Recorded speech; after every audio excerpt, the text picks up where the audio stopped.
Bonjour everyone, and welcome back to the Waves of Your Soul. I'm your humble French tarot reader Marine, and today I'm super excited because I'm doing a tag I created called #OneDeckPerArcana. At least I think that's what I called it. I was debating for the name for a while, but I think I laid it on #OneDeckPerArcana, where I decided to share with you one tarot deck that makes me think of each major arcana in tarot. So I'm going to share with you one deck that makes me think of the Fool, one deck that makes me think of the Magician, of the High Priestess, of the Empress, etc., all the way to the World. And the reason why I've been wanting to do this tag, it actually came about because on my channel I'm in the middle of a very deep, insightful and fun tarot adventure that I've called #YourFoolsJourney, where I am offering you one pick a card reading inspired by each major arcana. So we are walking through the Fool journey, and I've offered a Fool inspired tarot reading where we looked at what your next adventure is. I've done a Magician tarot reading all about your inner superpower, etc. We are slowly walking through all 22 major arcana. Because I'm doing those particular pick a card readings, when I do them I always think, okay, actually it would be fun to use decks that make me think of that energy, right? Because each pick a card is inspired by a different major, that's what defines the theme. And so I thought, okay, why not do a tag where I actually share 22 decks that relate to me energy-wise, in terms of the egregore they have, in terms of the energy they have, that relate to each 22 major arcana. Today I'm going to be sharing 22 tarot decks. If you do decide to do this tag, you can share whatever you want. Tarot decks, oracle decks, playing cards, Le Normand, you do you boo. I am not the tag police. So honestly, this is open and free for all. For me, I picked 22 tarot because that was the vibe. I don't know, I felt like called to do it. And who knows, maybe I might do the second part to this video and do 22 oracle decks we're gonna be doing. So if you're new here, first of all, hi. On my channel I love talking about decks and I love reading the cards, so if you would like to see any more of that, I invite you to subscribe. If you enjoyed this video, don't hesitate to leave it a thumbs up. Thank you so much for everyone who takes the time to leave a thumbs up, to comment. I love to read you. You know, I'm always responding to my comments because it's such a blessing to chat with you. In the description box, you're gonna find all the names of the decks I am using. I'm also gonna try and put timestamps for each of the majors so it'll be easier to navigate. So of course, leave the playlist for Your Fool's Journey if you are curious about the pick a card readings dedicated to each major arcana, then you'll find that in the description box. Okay, I've done my good YouTuber intro, go me. Now without further ado, let's get into this #OneDeckPerArcana, and of course we're gonna start with the Fool.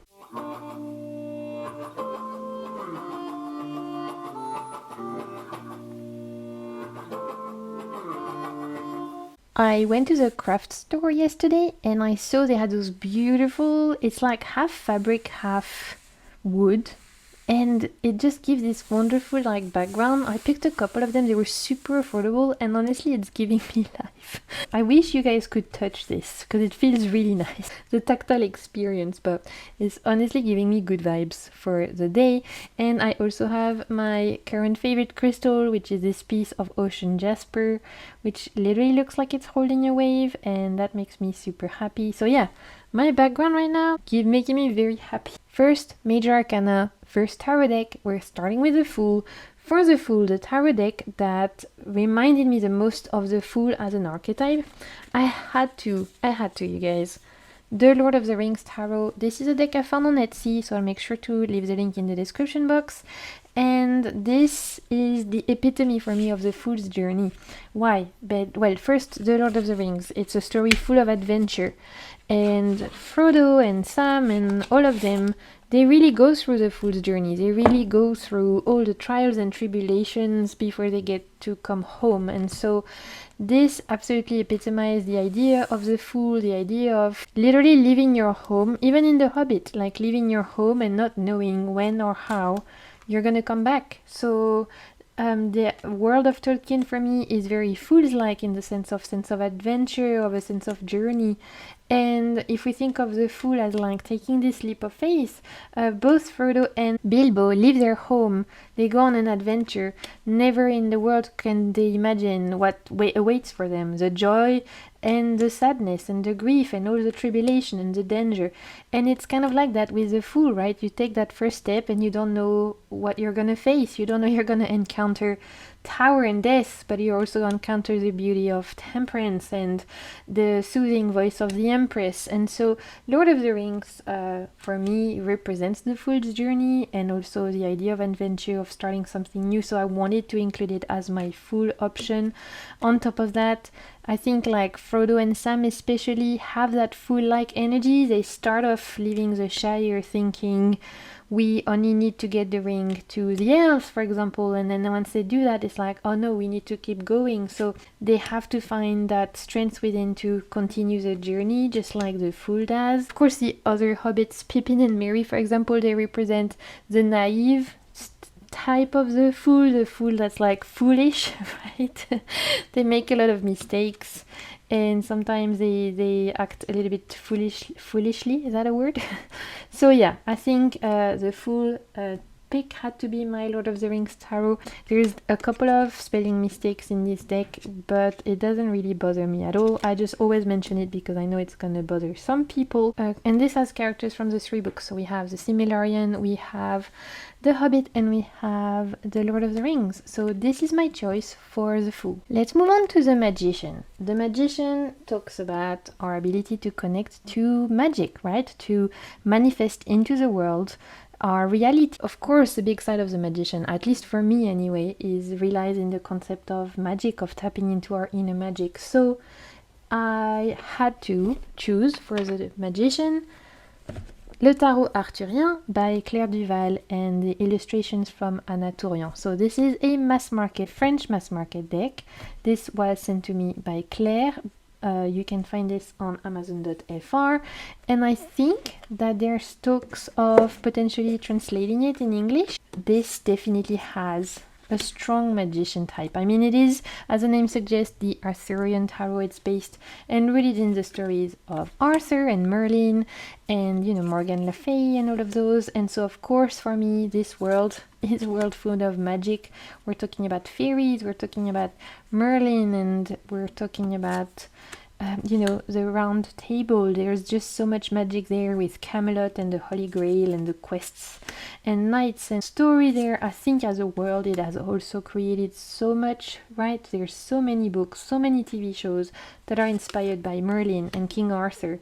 And generally speaking, as a group of people, it inspires us a lot, I think. So this deck itself holds a lot of magic. It makes me think of the Magician. I mean, Merlin itself gives very magician vibes, and so I absolutely had to pick this deck for my Magician. On top of that, it's absolutely beautiful.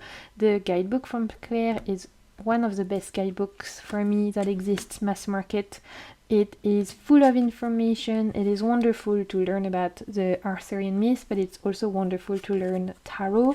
She refers so much into there. The bibliography is wonderful. It's truly a very special guidebook, and the artwork by Anna Tourian is wonderful. And so this absolutely has to be my Magician deck. Let's move on to the High Priestess. So the High Priestess is all about mystery, peeking through the veil, tuning into our intuition.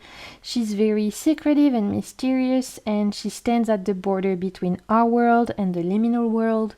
And in that sense, I needed a deck that felt almost like a mystery to me, and that felt like I could tap into lifting through the veil, and also that sometimes left me feel surprised and maybe even a little bit confused, because I think part of the strength of the High Priestess is that she definitely doesn't shout the answers to you.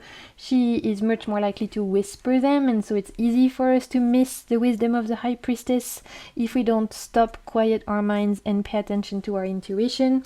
So I had to choose a tarot deck that requires me to quiet down and to just listen to my intuition, to understand what it has to say, and that oftentimes has made me feel confused, and yet that holds so much magic. And for me, the absolute perfect deck for that is the Marielle. So this is a first edition, which I trimmed like an absolute savage, because that's who I am, and that I've edged in gold. And so this is a mass market deck that you can now find still in mass market, but the edition has slightly changed. I think some of the cards are different. This is absolutely a High Priestess deck for me because, wow, the Mariel, I mean, this is potentially one of the most powerful decks I own. It's also one of the oldest decks I own. I got this quite early on in my tarot journey, and to say it left me confused and perplexed is an understatement of the century. When I first saw images of this deck, my first reaction was like, what the F? And I was enthralled, charmed. I was like, I need this. At the same time, I was a little bit not scared, but yeah, I guess apprehensive. I was like, how am I gonna read this? This is so outside my comfort zone. It doesn't look like at all the decks I've been learning on. It feels a lot deeper. Am I gonna be able to read this? Am I gonna be able to like understand it? And so this was the first deck that challenged me. It was the first deck that required me to tune into my intuition. It was just a very deep and profound and spiritual experience that opened the door for spirituality through tarot. Whereas I guess before, when I was reading the cards, it was very much in a self-development way, or even I was dabbling a little bit in like fortune telling, but I wasn't necessarily using tarot to connect to source, spirit, God, the universe, whatever you like to call it. This was the first deck that I was like, oh, you can do that too.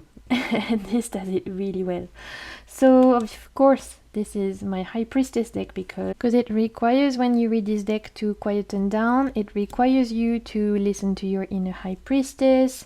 The guidebook is fantastic, but will also require you to sit down to listen. It's gonna tell you like, oh, you think you have all the answers? No, no, no, no. Let me tell you exactly what is going on here. Like, there's a certain reverence. I think is very particular to the High Priestess because the High Priestess is sacred and needs you to approach her with reverence, whereas potentially the Empress would be a lot warmer and welcoming. This is definitely not an out of reach deck though. It has so much to offer, so even if you're a little bit on the fence about this deck and you're like, would I be able to understand it? I can't encourage you enough to give it a chance because this truly opened so many doors for me. I'm so grateful for this deck. It's so precious to me. I will never part with it. Moving on to the Empress. My Empress deck, no brainer, honestly. This was automatic. I straight away knew which of my Empress deck would be. This is the Gaian Tarot. So this is another mass market deck. Here are the backs. I've actually, again, modified my copy. I trimmed the borders. They come with like a huge ass blue borders normally, which I got rid of because they were very ugly. But this way, the way it's now, I love it. So this is a mass market deck by Joanna Powell Colbert, and this absolutely is the epitome of the Empress energy for me. It's a deck that is rooted in nature, first of all, which for me gives a lot of Empress vibes. It's a very nourishing, healing deck. Literally the guidebook says, heal yourself, heal the earth. Can't get more Empress than that. This tarot deck is all about celebrating nature, celebrating community, celebrating the people in our life, and celebrating like just day-to-day life as a way to connect to the great web of life. It's beautifully done. You can tell there was so much love poured into it. It was hand painted and it's just very, very special. Again, one of my favorite guidebooks. This one was the one that helped me learn how to journal with my tarot decks because the journaling prompts in this are fantastic.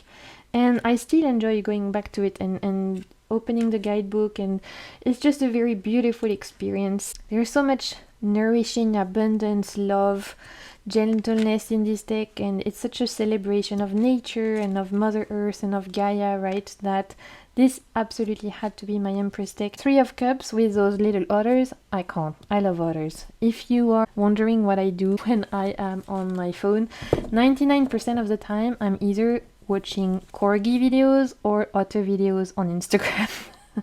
That's what I spend my time doing. Okay, we are already at the Emperor. So my Emperor deck, the deck that feels the most like the Emperor to me. I was thinking about this and I was like, you know what deck feels the most like the Emperor to me? The RWS in general. And you know why? It's because no matter how many decades and years that it's been out, it will literally never stop growing. It's expanding non-stop. Every single artist now, at least 90% of them, draw inspiration still from the Rider-Waite-Smith, from Pamela Coleman-Smith's artwork, from the work of Arthur Waite. And so in that way, it's truly been the biggest empire in terms of tarot. It's the deck that has left the most legacy, that has expanded above more and more and more horizons than we could have ever hoped. And so the RWS as a concept, as a whole, definitely for me is an Emperor deck. And in that sense, I just wanted to share with you my current favorite RWS, which is the Moon Baby Tarot. This is by Brent Palazzo. It's an indie deck. And so this is a re-edition, reimagining of the Hoi Polloi, a deck from the 70s. I think it's been a bit reworked. They've reworked a little bit the titles, like the typings and stuff. How do you call that? The font? Yeah, the font. And it's gorgeous. I love the color palette. I love like the greens mixed with orange, pinks and turquoise. Those are some of my favorite really color choices. It's giving 70s vibes. It's giving groovy vibes. And I'm an RWS girl. I love the RWS. I always joke that the RWS are like my period pants. They feel comfortable. They're like the thing that I go back to when I don't want to have to think about it. Pure comfort. I can pick it up and no matter the question, no matter the mood, no matter the vibes, it will work. Is it the most exciting? No, I have way more exciting things in my collection and yet nothing will compete against that, because when I feel any type of way and I need to go back to my comfort zone and my roots, I go back to the RWS, and currently this is my favorite one. I have a few that I love and adore, but this one is very special from the coloring, like I was saying, the font. I like the fact that there's a lot of white space actually. It makes this really great for like narrowing down on the issue. And I think the RWS, yeah, it's an Emperor. They've literally expanded. It made sense to me, so that is my choice for the Emperor. Let's talk about the Hierophant. So the Hierophant is also a no-brainer. I didn't have to think too long about the tarot deck that made me think of the Hierophant. It is the Shimmering Veil Tarot by Cilla Conway. This is an indie deck. This is potentially one of the most spiritual decks that I own. It's one of those decks that helps me to connect to my guides, to spirit, to source. And visually, that looks like the most like what I personally in meditation and things like that have kind of imagined the other side of the veil would look like. So this absolutely for me represents the Hierophant, not in the sense of like the Hierophant being the representation of tradition and all of that, because that's really not how I read the Hierophant anyway. For me the Hierophant isn't about tradition. For me the Hierophant is about, it's a channel. It's someone who is connected to the divine, who is able to impart that wisdom to the people. Whether they want to listen to it or not is another story. And so this is a very great channel deck. I mean, Cilla Conway's artwork is outstanding. Every single thing that she does is very embodied. It's full of soul. It's very inspired. This is the only deck I have of hers, and I never got the other ones because this is so special in my collection that I wouldn't want to be risking competing it with anything else. And for me, this is a great deck to tap into, yeah, spirit, the divine, God, the universe, whatever you choose to believe in. The idea of something greater than you, the thing that connects, that the Hierophant can connect with. The egregore around this deck is very special. It feels, yeah, like it has certain spirit around it. I don't know, you know, it has a life of its own. Some decks have that, some decks don't for me, but this one definitely do. I would only approach this deck to do readings around communication with guides, communication with spirits, even with like past loved ones, things like that. Mediumship type of readings, or just more generally spiritual question. I would never go to this deck to ask, I don't know, how is my day gonna go? Like, I've tried it. It will literally just be like, go away. So this is just a deck that only wants to work, for me anyway, again, this is all personal opinion, right? It's for me. Only wants to work for big question, deep question, spiritual question, and not for like, I don't know, career readings or love readings or how's my day going. because every time I've tried that, it was like, no, go away. You little simple child, come back to me when you have deeper questions to ask. And again, it's one of those you have to approach, at least I found, with a certain grace and sacredness. And any kind of religious temple that you go in, it requires quiet, it requires respect. It's the similar vibe for me when I approach this one. Okay, let's move on to the lovers. Lovers, I have a couple of decks that remind me of the lovers. The one I wanted to talk about today is the Modern Love Tarot by Ethany, who is here on YouTube. So she's a prolific deck creator, and I'm sure a lot of you will be familiar, but if not, I'll make sure to leave all of the links in the description box, of course. This was my first deck really that I purchased dedicated to interpersonal relationship, and to this day, even though I have a few others, it hasn't really been beaten. It still feels like the most, I don't know, best, I guess. The most best. God, that was a good English, Marine. Well done. Okay, here are the backs. Absolutely gorgeous. I love them. The sides are golden. Ethany's guidebooks are always amazing. Is the guidebook queen. They are so full of information for each of the cards. You get general love meaning when you're single, when you are ready for love, when you are in a committed relationship, and when you're in a struggling relationship. And so you can use this for like interpersonal relationship, romantic relationships, but also for self-love. I have found this to be fantastic. And because the lovers, to me anyway, is definitely not just about romantic relationship, it's also about choice, it's also about interpersonal relations, it's also about how do we see ourselves versus how others see us, how do we act in society, how do we act in relationships, in friendships, how do we like interact with other human beings, right? And what are the dynamics there? This is a great deck for exploring that. It shows all sides of love, like when it goes well and when it doesn't go so well, when we get along, when we don't get along. On top of that, I love the artwork in this one. I think it's like really rooted in day-to-day life. So this is super also approachable, and every time I read with this for someone, they really enjoy it, because even people who are not into tarot, they look at the cards and they're like, oh, this is what's happening. Like, it feels really approachable, this one. If you read for others especially, and they're a little bit nervous about tarot, and they're like, oh, I don't know if I'm gonna like tarot, it sounds scary and occult to me, this removes that layer of the esoteric stuff. It brings it back to the day-to-day life. And listen, I love the esoteric stuff, but I appreciate that someone who's very new to tarot or not into it at all, it can put them off. That's completely fair. So I like the fact that this brings it back to day-to-day. And yeah, as the name suggests, Modern Love Tarot, great for interpersonal relationship reading. So I wanted to pick this for my lover's deck. Let's move on to the Chariot. I actually have quite a lot of decks that I associate with the Chariot in my collection. A lot of decks that give me that power energy, that willpower, determination vibes. But the one I decided to share with you today, Encore Tarot, just the name, Encore, right? In French it means again. And like, you know, in the encore in theater is when you want things to keep going again and again and again. You don't want it to stop. That feels very Chariot to me. So this is the French mass market edition. I don't know in English if you can get this indie, mass market, whatever. I honestly am not sure. In French it's mass market. Here are the backs, which I love, and it's red gilding. And so why is this my Chariot name? Is because Marchetti picked his favorites illustrations from all of his previous decks. He picked his best, like his favorite Hermit, his favorite Sun, etc., to create, I guess, the ultimate deck, and he recolored everything so that it would be very cohesive and look like a cohesive deck, even though different images come from different previous creations of his. And I never had a Chariot deck before. I always wanted one, but I didn't know which one. And when I found out this was coming out, and that this was like the best of the best, his favorites of everything, I was like, well, this is perfect. This is my ultimate Chariot deck. So I'm super happy to have this one in my collection. It reads like a dream.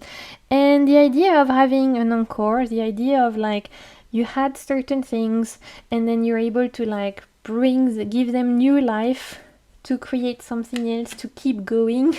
This is like the passion of the Chariot that keeps going, that determination that moves. It's a very fiery deck, it's full of energy, it reads really easily for me, and it's a great one when I want to find out how to bust through some obstacles, because it is super clear. Like, it really is very clear deck. It also has additional cards, which are the Palace card, which I think is really fun. It represents where each of the court card could live. I definitely had a lot of choices for Chariot, so it was hard to pick. But this gives energy, this gives willpower, this gives determination. Maybe that's why I wanted to choose it for the Chariot. Let's move to Strength, which with the Fool is probably one of my favorite major arcana. Trying to decide like if I want the deck or not. I will look at the Fool. A bad Fool can cut it for me. I will look at Strength. Strength is super important to me, and of course Death. This is also one I look at for, and Judgement. Those are usually like the 4 cards that can either make it or break it. Definitely Strength, Death, and the Fool. Judgement, I mean, it's like, if it's a bad Judgement, I can almost get over it, but if it's a really good Judgement and the rest of the deck is not so good, it can make me buy the deck if I see a Judgement card that's really unique and stuff. But the Strength card is very important to me anyway, so I was excited to choose a deck for Strength.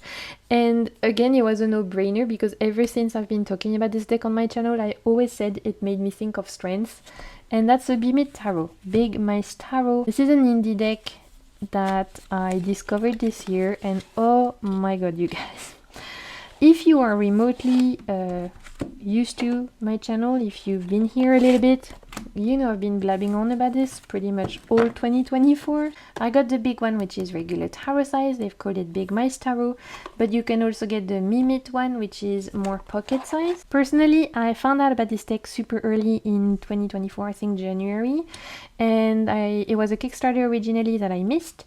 Then I went on their website, they had pre-orders open, and I put my email in, and then they just let me know when it was back in. And last time I checked, you could still do that, and they seem to be releasing decks quite regularly. So if you're interested in this deck, I encourage you to go on their website, put your email to be alerted for the pre-orders, and I think that's how they do it. This is absolutely my Strength deck, because this is a deck all about little mice, and they live in the world where they're tiny, right? They're tiny, and they're facing foxes and birds and all those predators that are out there to kill them and eat them and all of that. But these little mice have managed to come together, work their magic, and build a whole world around them despite adversity. They've shown strength, resilience, and determination, and they've shown that they could tap into their inner power and their inner strength to come together and to face the world and to be brave. This deck gives me courage. I don't know why. It's just little mice, right? You're like, how can this give you courage? But when I see these little beings facing adversity, when I see them going on adventures, when I read the little guidebook that comes with it, that also tells you each story, because the world building behind this is wonderful. Each character has a name, and you get a little bit about their story. It gives you strength, because it's like, if they manage to face a world that's determined to crush them, where they are so small against the rest of the world, then I can be brave too, even in the days where I feel small and insignificant. So this deck gives me strength. This deck represents strength. The Hermit is kind of like the cousin of the Hierophant, right? The Hierophant is the channel who wants to share his knowledge and his findings with the world. The Hermit will only share with you if you go and search for him in the forest. You have to go and look for the Hermit for him to answer your question. So even though it's a very similar vibe than the Hierophant, it's also very different. And so the deck I wanted to choose for the Hermit is the Tarot Landscape by Francesca Matteoni, illustrated by Yoshi Mary. This is a mass market deck, and the reason why for me this is the Hermit deck is because, at least again to me, this is a deck that really requires me to sit down, shut up, and listen. And it feels like a deck that has a lot of layers, and that will only reveal themselves to you if you take the time to listen, to go and walk the path. Nature deck illustrating landscapes, but if you take the time and look, you will always see an animal on the card. Here, for example, we have the bee, except the animal is never like so much at the forefront. It's often an addition to the landscape. So it's very unlike other animal decks that I have, for example, where the animal is at the center stage. Here it's a bit of a mix. Sometimes the animal is very prominent, but often it's more about the landscape and then about the animal that lives in it. For example, here, you know, the little coyote is very small. You only see it after you take the time to sit with it. Hermit-like deck, like I said, because for me, it is one that I found really necessitates me to sit and listen, to unpeel layers. The guidebook is wonderful, one of my favorite guidebooks I read this year. It's small, I don't get a ton per each card, but the way it's written, full of depth, full of wisdom, very connected to the earth, reminds you that you belong to the great web of life, very wise. And because there's no humans in this deck, right, the Hermit is literally all about being alone. So when I use this deck, it's me and myself, because there's no other humans on the card. It's not about me and my friends or me and my family or me and my community. It's literally about me and myself and I guess nature, right, and Mother Earth and the great web of life. But the fact that there's no human for me also feels very hermit-like, because the hermit is usually on their own. There's a lot of forests in this deck, a lot of like trees and nature, and that also reminds me of the hermit, because for me the hermit is all about, I don't know, I imagine the hermit in my mind's eye as like someone who has retreated in nature. They live in like a little hut in the forest or a little cave in the mountains, and you have to go on a pilgrimage to seek them out to get the answers you want, right? In going through this deck, reading with this deck, it kind of feels like that. Number 10, we're halfway through, you guys. Let's keep it going. Number 10, Wheel of Fortune. This was actually the hardest for me, Wheel of Fortune. Wheel of Fortune is all about change. It's all about time passing. It's all about what the wheel is turning. And I was like, what deck feels like it had an impact in terms of times changing, the harbinger of change? And after sitting with it, I was like, I have to give it to the Lightseer's Tarot. Not because necessarily I read with it when I want to find out about change and stuff like that, but because when this deck came out, I feel like the tarot community changed. Gave us a little bit of modernity. It was one of the first decks that was showing people of color, that you could get mass market, at least for me anyway. Like, it was one of the first ones where I was like, wow, I'm seeing people of color here, I'm seeing modern representation, I'm seeing like the kind of artwork that just feels very different to what I had been seeing so far in my tarot journey.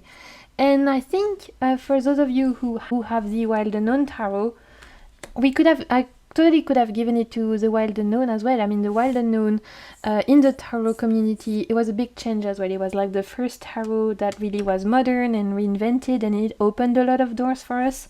I let mine go. It was never a deck I felt particularly bonded with, so I didn't keep it. The Lightseers, on the other hand, even though now is it the deck I use the most? No, it's the deck I kind of use exclusively for others. I never even use it for myself. I still will never part with this one because it brought a lot of change in my practice. I feel like it opened a lot of doors for a lot of people in the tarot community. I don't know, it just feels like it incarnates and embodies the Wheel of Fortune well. It was a harbinger of change. It opened the door for a lot of other decks that were rooted in modern life. No matter whether you like it or you hate it, you can't deny that this deck had a huge impact, which feels very Fortune-like. And I think it also represents well the idea of the Wheel of Fortune, because at one point when it was just the indie version, the wheel was starting to turn, everyone wanted it, then it came out mass market, it was at the peak, everyone got it mass market, it was everywhere, we all loved it, we all used it, and then the wheel started to turn on the other way, where a lot of people were like, I'm sick of it, I've seen it everywhere, I'm oversaturated. So I feel like we've had the whole Wheel of Fortune turn with this particular deck. And for me, it's a modern classic, and I think it will really, for me, definitely be one of those decks that will survive trends, will survive time. It's one of those modern classics that people will go back again and again, I think. Move on. We are at number 11, Justice. Okay, this was actually super easy to me. Justice deck. I didn't have to think very long. The ultimate Justice deck in my collection is the Next World Tarot. This is a mass market deck by Christy C. Road. There's two versions of this. There is a mini version, which is this one, and the normal version, which is actually huge, massive, that I don't have because it's very unpractical. And that comes from me, who has huge orc hands. So I actually really enjoy the mini edition. I wish there was like an in-between, because I love this deck so much. I wish there was like a middle ground between the huge one and the mini one, but anyway, I love this deck. So the guidebook is another fantastic guidebook, one of my favorite guidebooks for mass market decks, because this definitely has a point of view and it's rooted in justice for as a system, justice as a concept. This deck is rooted in this post-apocalyptic world where people are deciding to take matters into their own hands and rebuild community and society from a place where of respect, from a place of community care, from a place of rebellion. This deck has strong opinions. It has a lot to say about capitalism, patriarchy. It's a deck that that fights for the liberation of all, that fights for equality, that fights for social justice, right? And so this is justice. It's justice as the concept of fighting for a better world for all, not just for some, not just for the privileged, not just for the rich, not just for the white people, for all. Powerful. I've had some powerful readings with this deck. I wish we saw this deck more. I mean, it was everywhere 2019, 2020, and even for me, I feel like I've not brought it out in a while, and I need to remedy that. So I'm gonna actually leave this out because I miss this deck a lot. I love the artwork. I think it's really cool. All the characters have so much personality. This is all about social justice. It's all about community care equals self-care. And look at the devil. And I need to find the justice card actually. In this deck, I don't know if we've passed it or not, but you need to see it, because it might be my favorite justice of all time. And justice is a card that I really struggled with when I learned tarot. It's a card that felt really uncomfortable for me. I had a lot of problems kind of like figuring out how to read justice. Sometimes I still do, to be honest. It's like the one card out of 78, and sometimes I'm like, how does that apply to me? But I adore this rendition. Look at it. It's just really powerful. Number 12, we are at the Hanged Man. So Hanged Man. Again, easy choice for me. I actually had a couple of options for the Hanged One because I love decks that switch your perspective, that make you see things on another way. But I decided to land on the Shuffle Tarot by Destiny. There's a few editions of this deck. You have Collection A, which is complete different artwork. Collection B, which is the one I have. And I saw that recently they've done a compilation A and B. You can get like both together, which I thought was really cool. Like all Destiny gets, you always get some cute additional cards. This is Squirrel of Swords, Squirrel of Pentacles, super cute. Destiny is a Thai indie creator. I always get my Destiny deck from Aura Clinzel on Instagram because she's French based and she works with Destiny to get them shipped at a much better prices, so it always works out really well. Link down below if you're interested in Destiny decks. She's always the person I go to because at least they're legit and the shipping is not extortionate for people who are based in France or Europe. So as the name suggests, the Shuffle Tarot, this is a tarot deck where it's been shuffled, right? It's been shaken, and the people that you would expect in certain cards have walked off. They were like, peace, I'm going, and they went and visit their friends in other cards. So this is gonna force you to change your perspective on tarot, to look at things in a different way, which is very Hanged Man vibes. For example, the Fool has decided to go and see what's happening in the Devil's house. For the Wheel of Fortune, all the other characters have fucked off, and we have the Magician here, who's deciding to chill on the wheel and taking a break, trying to look at the clouds. For the lovers, we have the angel from Judgement, and we have the two beings that normally are part of the devil. Like, this is just a lot of fun, right? It's all about shuffling things, and the minors have been shuffled as well, because you will see a scene here that reminds you of the Six of Cups, except we see pentacles. So is this a big mindfuck? Yes. Is this gonna force you to think outside your comfort zone? Yes. Is this absolutely gonna force you to change your perspective on tarot? Yes. Look at this Eight of Cups, but it's actually Eight of Pentacles. Yep. This is absolutely Hanged Man vibes, because it forces you to look at things differently. You think you know? Oh, no, you don't know. You better look again and think again. Which is very Hangman vibes for me. Before we get to the death, before we get to the end, rebirth and beginning, we need to change our outlook, figure out what's working, what's not working, and we need to question what we think we know and what we actually know. So for me, the shuffle is Hangman energy. Looking at tarot through a new lens, completely different. And I love this deck so much, so much, that I really need to bring it back out, because I had some really cool readings with this deck that I wouldn't have had with any other. This is the Hangman actually in the Page of Pentacles. So the way that you would read this is like, okay, I'm getting Page of Pentacles, but I'm also getting the character from the Hangman. So how do those two meanings come together? I love this so much. So I'm super pumped to get for my pick a card journey adventure that I'm offering, your Fool's Journey, where I'm doing one pick a card reading for each majors. I literally cannot wait to get to the Hangman, because I'm gonna be using this deck and I'm like, come on already, I need to get there. I want to read with this for you because it's so good. Let's move on to Death. Okay, Death was also an easy choice for me. It's a love letter to death, I think, if you can say it like that. And it is the Wandering Spirit Tarot. This is an indie deck. I'm not sure if it's still available or not. Last time I talked about this deck, it was. So if the link that I had used last time is still available, I'll make sure to link it down below.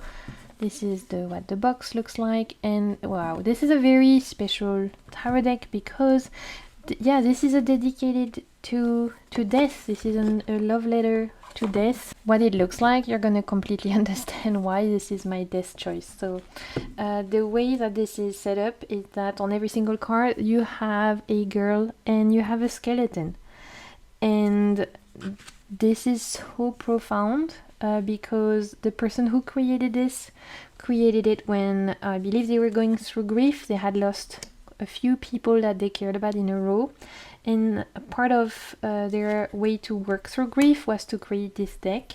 There's different ways you can look at the skeleton in the guidebook. They mentioned that it can represent depression and grief. For me, the way I found that it's like it can act as people who've passed, as even your ancestors. It can act as just lots of different ways, but this is definitely a deck that is rooted in death, I think, in the concept of end and beginning, in the idea of life and death, of this eternal dance that we all take part of. And there is so much emotion in this deck. I can't actually use this deck without crying, which is why you don't see me share a lot on my channel. The emotion that is conveyed just through a skeleton. There's something so deep and powerful about this depiction that gives me every single time. The first time I saw this card, I felt like I was being punched in the gut. So emotional and deep. So yeah, I mean, this is a very special deck. It truly is a love letter to death. I mean, look at that. I need to bring you guys closer. And I don't know, it's like, it's not just death as the end, it's also death as with life. It's not just hopelessness, it's also joy and life. And how do we coexist? How do we coexist in the world where so many people have gone before us? How do you go on when you've lost someone special in your life? How do you continue the legacy that your ancestors have left you? Or how do you veer away from it? How do you reconcile with the fact that one day we're all gonna die, right? This deck is profound. It's very profound and very special. And so, yeah, it's not a deck I go to often, to be honest, because it's a bit much, but I would never part with it. It's so special. It has a very specific, unique use in my tarot library. Nothing can do like readings like this can when I need to look into grief. And if anyone out there has this deck, I'd love to know how you use it. Do you feel like it's also a deck you go to for connecting with past loved ones, death, all of that, or is it a deck you use completely different? I'd love to have your thoughts. Let's move on to Temperance. And by the way, I hope that I was clear enough in my introduction that these are not my favorite death card or my favorite justice card, but the deck as a whole feels like death or like justice. Hopefully by now it was clear. By card 14, hopefully I was clear enough to make that differentiation. But yeah, that's the idea of this video. It's not necessarily the deck that has my favorite card of that, but it's how does it feel as a whole entity. For Temperance, I chose the Way Home Tarot. Like, this is a great example. The Temperance is in this deck. It's not really one I'm particularly fond of. I mean, I can't even remember on top of my head what the Temperance looks like in this deck, so I know it's definitely not my favorite Temperance. But the deck as a whole, the Way Home Tarot, to me, feels like Temperance. Here are the backs. This is an indie deck by Bakra Wintner and Autumn Whitehurst. This really is a deck that feels like Temperance because it's a deck that feels very balanced, very balanced. This feels like a Libra. It feels like a line strider that has found perfect equilibrium between light and darkness. I don't know if it's because it's a little bit pippish but not too pippish, if it's because there's a lot of white space and it's quite pared down in the art style, and yet it's very profound and to the point, but something about this deck gives me Temperance vibe. And Temperance as in temperate, right? Finding equilibrium, finding balance, but also Temperance as in your guides are here on the other side of the door. Knock, knock. Are you listening? We've got stuff to tell you. Also that side of Temperance. Because this is a great deck for getting messages from the other side of the veil, like my guides and stuff like that. Even the court cards, the fact that we only see the outline, that feels very Temperance to me. It's balance. You can picture whoever you want here, really. It's suggesting you an idea, but it's not imposing you a certain face or anything like that. It's just suggesting. And so overall, the energy of this deck feels very Temperance-like. It feels very balanced. And I really enjoy this one. I've had this one for years. Read like a dream. This is another one I love to read for others. Let's talk about the Devil. Ooh, I'm excited about this one because this is actually at the time of me filming my newest deck. It arrived this week. I've not even shared it on my channel yet. It will definitely appear in my June haul, but for now, because it arrived just at the end of May, so I couldn't include it in my May haul. I had already filmed it, but it's a deck that makes me feel things, that pushes me to look at the darker stuff, right? And that confronts me to my shadow in a very uncomfortable way that is for me very devil-like. And that's the Corrupted Tarot. My god. So like I said, I've only had this week. So all I've done so far, flip through the deck, and what I've done is I've been writing in my journal what comes up for each card. Sometimes I like to do that for certain decks where if they are a little bit different and stuff, I like to kind of go through them, write a couple of sentences for each card, whatever it makes me think of. And so I've not read with this yet, but I can tell you this is devil energy for sure. Here are the backs, here are the sides, and this is an indie deck. Wormwood, I think, which is a gaming company. Originally, I think they do tabletop stuff like dices and stuff, but they've collaborated with lots of different artists to create this deck. So this is a multi-artist deck, which normally is the devil to me. I normally hate multi-artist decks because they feel very disconnected, that's the word. And I struggle every time to connect The exception is the Vox Arcana. Apart from that, I normally don't really vibe with multi-artist decks. It's very different artist style, like look at this and this, right? And yet, I forgive it because of how deep and challenging it is. So, the name suggests Corrupted Tarot. This is a deck focused on looking at tarot through almost a reversal type of way, which I have the Dark Reflection that does this by, I forgot the name now, I'm so sorry, but the Dark Reflections Tarot is another indie deck that I have.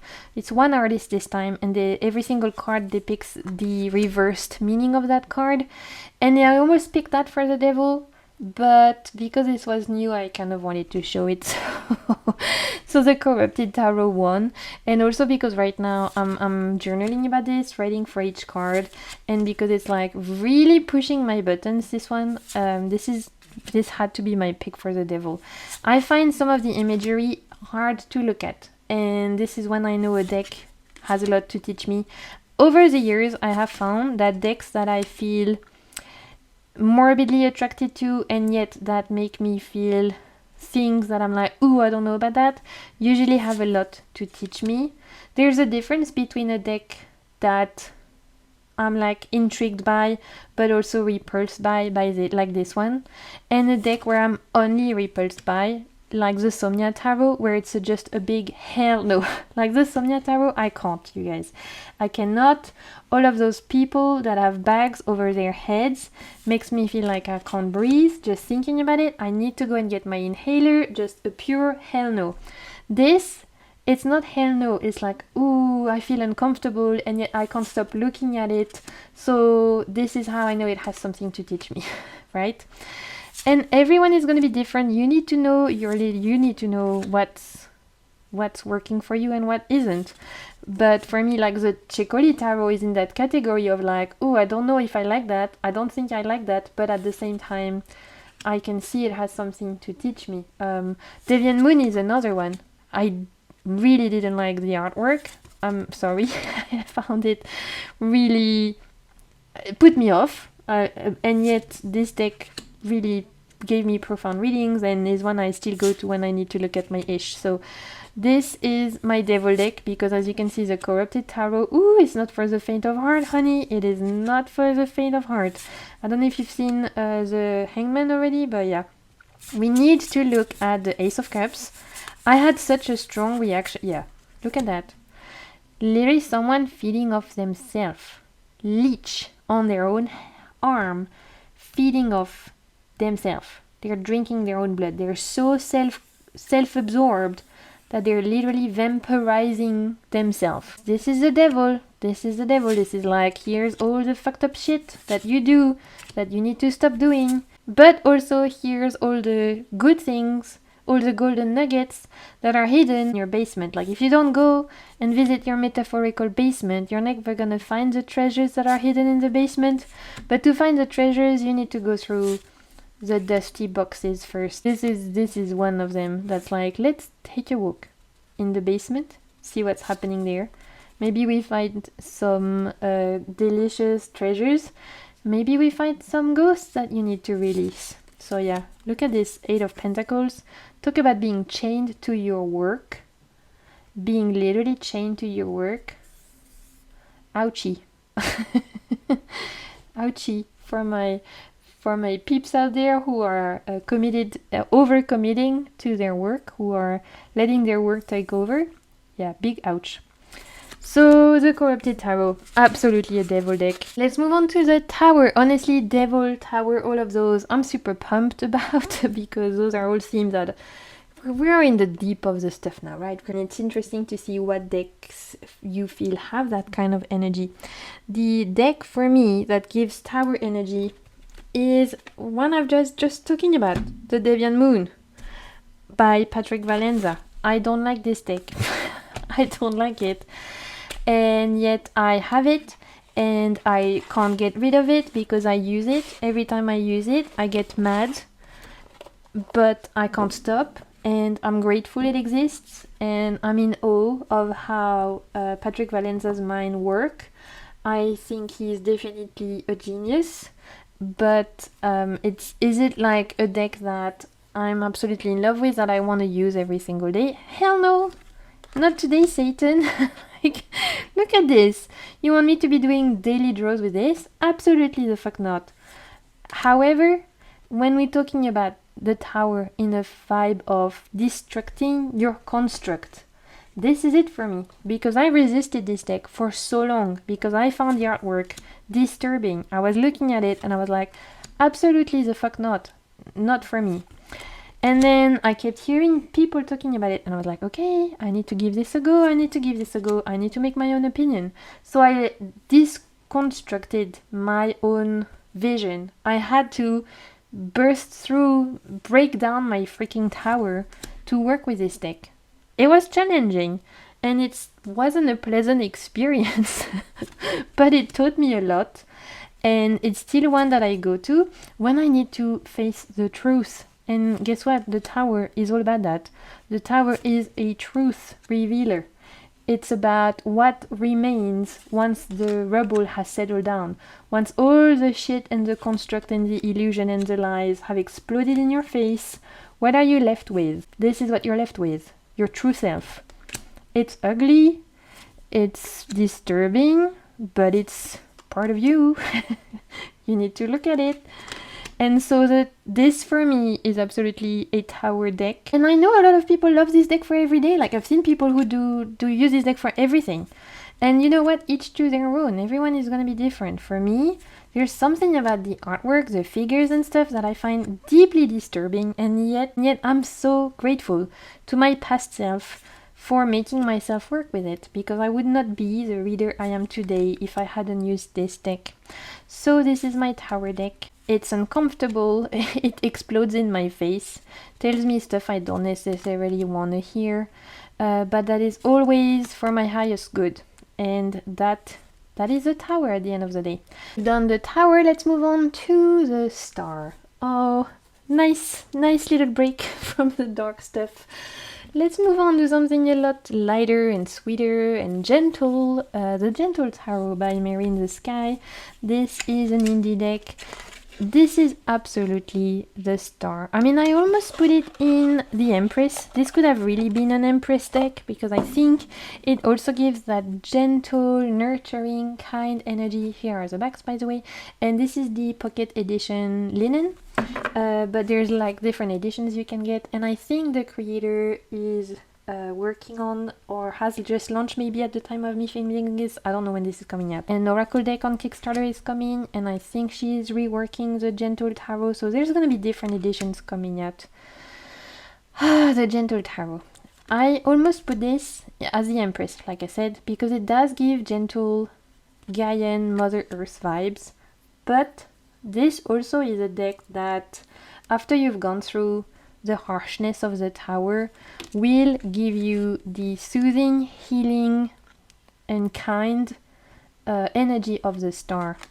The star for me is all about healing. It's all about taking the time to gather yourself. It's like when you've walked in the dark for so long and you're at the point where you almost lose hope, and finally you see the star in the sky and you're like, wow, I'm not alone and there is still light in this place. And I think this deck is really good at that. It's good at giving hope. It's good at seeing you where you are. It's good at giving you that gentleness that you need when you feel very emotionally raw after a tower moment and you're in that star phase of being vulnerable. This is very special. I mean, I love also the fact that there's so many animals in this, and energetically, in terms of the egregore of the deck, this feels very nurturing and kind, and you can feel Mary's energy in this deck, which I only recognize once I had it in my hands, really. So yeah, the Gentle Tarot is my star deck. Okay, we are nearly there. My god, thank god, because I'm starting to flare up, so we need to wrap this up so I can lie down with my best friend, my heat pad. Okay, so let's move on to the moon.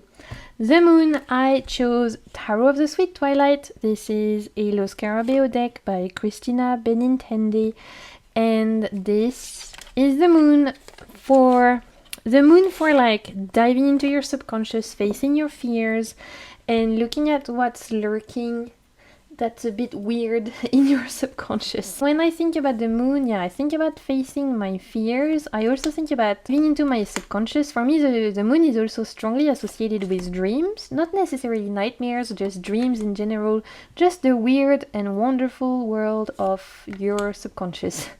And this deck truly is unique. The choices depicted here are very unique. It is the own artist interpretation. It's not an RWS or anything. It does follow the same structure, but the choices in terms of artistic depictions are really their own world. It's a world of dreams and illusions and mysterious. It's a wonderful deck.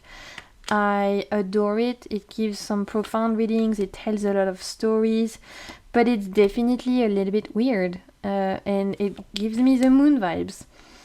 It makes me think of, diving into someone's subconscious. It's like also the colors, I don't know why, but the colors make me think of full moon, going on a walk in the full moon and seeing things in that weird color that's like moonlit. Somehow this makes me think, every time I use this deck I feel like everything is moonlit. I don't know why. So Tarot of the Sweet Twilight is my choice for a moon deck. Let's talk about the sun. Okay, another one of my favorite cards. I love the sun. I live on a tropical island. I live in Réunion Island. The sun is all day every day. So of course for my choice of the sun I had to. The Summer Holidays, another deck by Destiny. This is part of their 4-season tarot project where they had a tarot for spring, summer, autumn and winter. This is their summer deck. I honestly don't know if this is still in print or not. I have no idea. Again, I got mine from Oracle because that's where I get all of my Destiny decks. And this is my Tropical Island deck, which matches to a T where I live. It is the deck that I guess relates the most closely to my day-to-day experience, or like, you know, my surroundings, I should say. Maybe not my experience, because I'm not sitting here drinking from coconut every day. But I can see the ocean from where I'm sitting, and literally next to my window there's a big ass coconut tree. And also it feels like the sun energy, because come on, there's even suns in the pentacle. Just pure joy. It's a good mood deck for me. It's an RWS. I love that the wands are little oars. Is that how you call it? Oars, I think it is. Gosh, I forgot. Someone tells me in the comments. The sun has glasses. Come on, the sun has glasses. Can you even? I can't. Just, it's cute. It's good vibes. Honestly, this makes me so happy. This is why it's the sun deck. It's about summer, it's about joy, it's about celebration, it's about good vibes. Even this death card. I mean, come on. I just love this so much. And this is my dad's favorite deck because there's a windsurf in it, and my dad has been windsurfing for 50 years. He's like 72 now, my dad, and he still windsurfs. Here are the sides. They are kind of like copper, and the backs, they're all a bit different. They're all like beach and ocean vibes, but they're all different, which honestly is really fun. I like it. We have two more and my candle turned off, but you know what, I can't be bothered to get up. So it's okay. We're just gonna finish this way. We've only got two more anyway. The Judgement. Let's talk about Judgement. Judgement was a little bit maybe harder for me. I think out of all the major arcana, it was the one that gave me pause the most. I was like, which deck makes me think of Judgement the most? I had to sit with this one. And then suddenly I was like, ding, light bulb. And I thought about the Eldritch Overload. Now, I know on the cover there's a tower and everything, and this could have been a good tower deck, to be honest, because it's very like full of energy, break down the system, explode everything vibes. But when I think about it, this is definitely actually more Judgement. So here are the backs. It's plain side. This is an indie deck. This is a cyberpunk / fantasy world that is infused with characters from D&D. Why is this Judgement? Because in appearance this looks like colorful and fun and sci-fi cyberpunk vibes, But when you take your time and you look deeper, ooh baby, this is deep, this is powerful. There is some stuff going on that only you will notice if you take the time to actually pause and read with this. There are themes of social justice in this deck. There are themes of like, this is just a deck that points to a lot of the things that are wrong in our society, but in a way that is a little bit tongue-in-cheek, because it doesn't do it with humans, it does it with like goblins and elves and stuff. And yet the struggles they go through in this futuristic world where pollution has taken over and AI is everywhere and technology has taken over and all of these things are devoiding people of basic needs, the stuff you see there, even though it's in a made-up world, it feels real. And that's Judgement to me. It's like, Judgement is like a big wake-up call, right? It's like, hello, trumpet time, wake up bitches, time to pay attention to what's going on. Wake up from your corpses and look around. It's a wake-up call, it's an epiphany, it's time to see, it's time to remove the mask and look. And to pay attention to what's going on. It's literally wake up Pearl, and if you get that reference, you're the best. So this is it. I mean, look at this death card. Yep, it's my Judgement deck because it could appear fun, colorful, like just electric and cyberpunk vibes, and it is all those things, but this is also deep, this is also irreverent, this is also engaged. And this is also making a point. It has a point of view, this deck, and it will press on things that we face day to day. The power of technology, how social media is taking over our life, because you can't use this deck and not make correlations between this world and our one. And I think that's very Judgement-like. Okay, last one. Oh my god, we've made it. We have made it, you guys. If you're still here, first of all, I want to say a huge thank you. Thank you so much.